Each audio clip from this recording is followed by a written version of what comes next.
Okay. So that means he was a Marxist. Okay. Thomas Sowell has taught economics, intellectual history, and social policy at such institutions as Cornell, UCLA, and Amherst.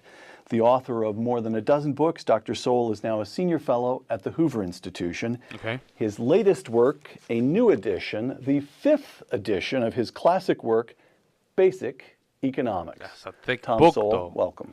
It's a thick book. Why, it is a point of pride with you This thick. that this book Look at does that. not contain charts and graphs and calculus and regression analyses. Why is that important to you? Because I want people to read it. And if you make it unreadable, they're not going to read it. 2 sentences Oh, that's from a good Basic point. Economics. Life does not ask us what we want. It presents us with options. Why would you put those 2 sentences in the introduction to an economics text? Because so many people, when they think about economic issues, act as if we have a sort of a whole rainbow of options out there, and that we can just pick a little bit here and a little there and so forth. And no, the options that we have are usually much more limited, and we have to realize that whatever we do will be within those constraints. So economics, as construed by Dr. Sowell, is choices in conditions of scarcity. Yes. It's essentially a tragic discipline. You always want more than you have or more than you can get. Okay. You're happy. I was expecting a little pushback here, but you're happy to call it the dismal science. No. The science isn't dismal. Life may be dismal, but the fact is that we have to operate within the constraints that we have. And if we think we have a much wider range, we're going to make some very foolish mistakes. Thomas Sowell, economist. Point A. In 1948, as a young man who had dropped out of high school, you tried out for the Brooklyn Dodgers. Oh my, you're bringing it. We have. I want you to know, Tom, nothing you have done since elicits greater admiration. He's so old. He's so old that he tried out for the Brooklyn Dodgers. That's how old he is. Oh my God, bro. Brooklyn Dodgers. I mean, what? We're talking about 1950s. 19. I don't even know, bro. Wow. It's up there. He's up there. On my part. You tried out for the Brooklyn Dodgers. Point B. In 1958, There you you go. graduated from Harvard. How did you get from A to B? I flunked the tryout with the Dodgers. Huh. I mean, I came in there and I looked at this short right field wall. I said, "Oh boy!" And there was an old building behind the wall with abandoned. I said, "Well, I'll hit a few through those windows." And then I learned that the Dodgers gave you a fielding test first, and only those who passed the fielding test got the bat.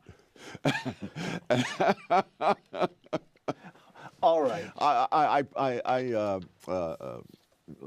salved my feelings by reminding myself that they lost Johnny Mize doing that. Oh. All right. But 1948, you're a kid who's been grown up substantially in Harlem. Yeah. You went to a good high school, but you were forced to drop out. And 10 years later, you graduate from Harvard University. What is the chain of events Wow, that that's leads crazy. somewhere along the way? That's amazing, man. Only in 10 years he managed to do all that stuff. Huh. Somebody discovered that young Thomas Sowell was a very bright kid.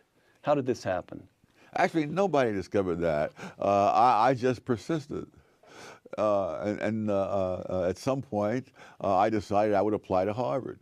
Had I known then what I know now, I would have realized the odds were hopelessly against it.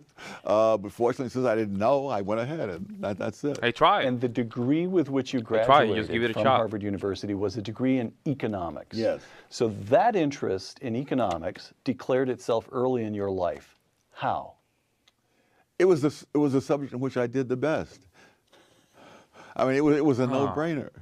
It came, economics of all things came easily to you, naturally to you? Yes, it made sense, Interesting. which not everything taught at Harvard made sense at the time, or now. Okay. Huh. Now, you've also written that throughout your 20s, you were a Marxist. Yes. What did that to you? Was that Fair Harvard's work? No, heavens, no. That was when I was 20 years old. That was when I first came across some stuff by Marx. And what he said seemed to explain the world around me. And one of the reasons is that, like many kids then and now, they don't really get any alternative explanation.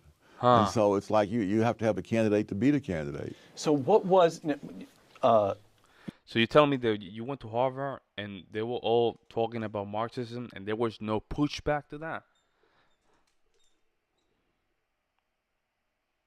Hmm. And we're talking about 1950s and 60s, huh? I don't even know. I don't even know. I don't even want to think about how it's now.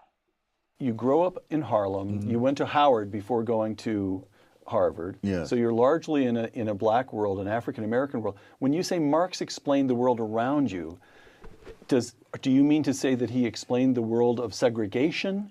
No. But for example, my first job was as a Western Union messenger. I was 16 years old. My first full-time job. And I used to, on some evenings, come home instead of taking the subway, which was a nickel in those days. I would splurge and take the Fifth Avenue bus, which was 15 cents. If I was feeling, You've gotten a good tip. Yeah. And we'd start out from 23rd Street and go all the way up Fifth Avenue, past all the glittering places, and we would turn left at 57th Street and go out past more glittering places, including Carnegie Hall. Right. And then we'd Beautiful. turn up Beautiful place. around Columbus Circle, up Broadway, and then out to Riverside Drive, all the fancy stuff there. And then at 135th Street, we'd come in off a viaduct, and immediately there'd be the tenements. And of course, this is where I lived. And I went, what is this? And Marx seemed to explain that. Got it. Oh, I So- see. Oh, I see.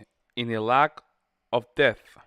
Oh, in the absence of clarification, there was a hole, and Marx came in and filled that hole. Because at that moment, there was nothing clarifying that aspect, which was something that he was not understanding. Therefore, reading Marx, that seems like something that makes sense, explaining why these things happen. Huh. What converted you? You graduate from Harvard a Marxist. You remain a Marxist throughout your 20s. And you've written that you had a summer taxes. job in Washington in 1969. 1960. 1960, I beg your pardon, in 1960, that helped to, or that just changed your views on Yes. economics. Well, explain that. I was still a Marxist after taking Milton Friedman's course. Huh. But I went in, but one summer in the government was enough to let me say, no, this government is really not the answer. I mean, that is, One summer. Wow. One summer.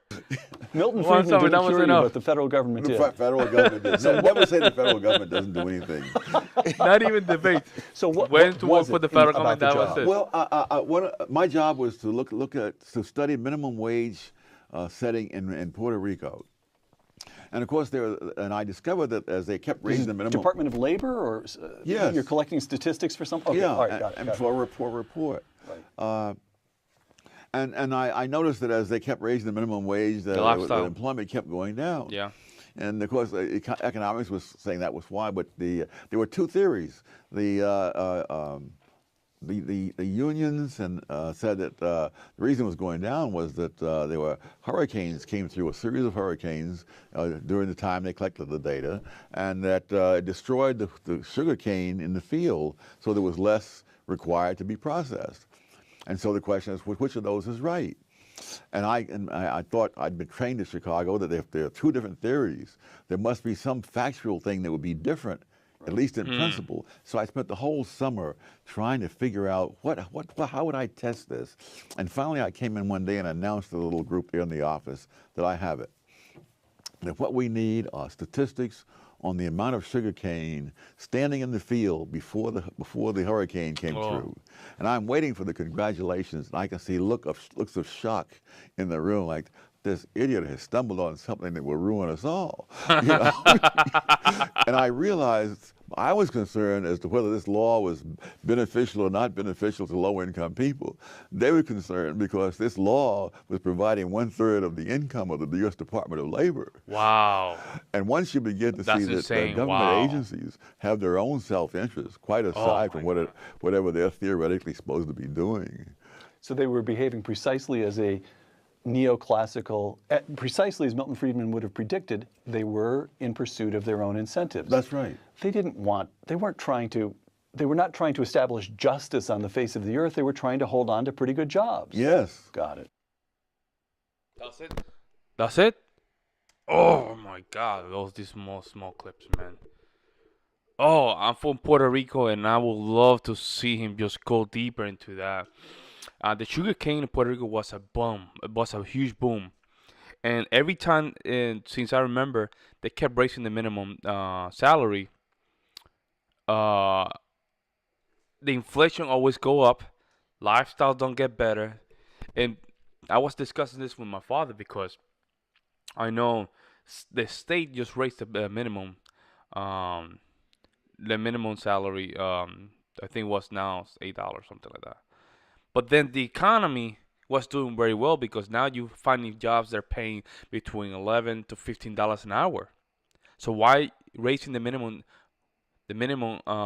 salary when you already have people now final for first time in years in Puerto Rico where now you're paying people 15 in some instances $19 an hour.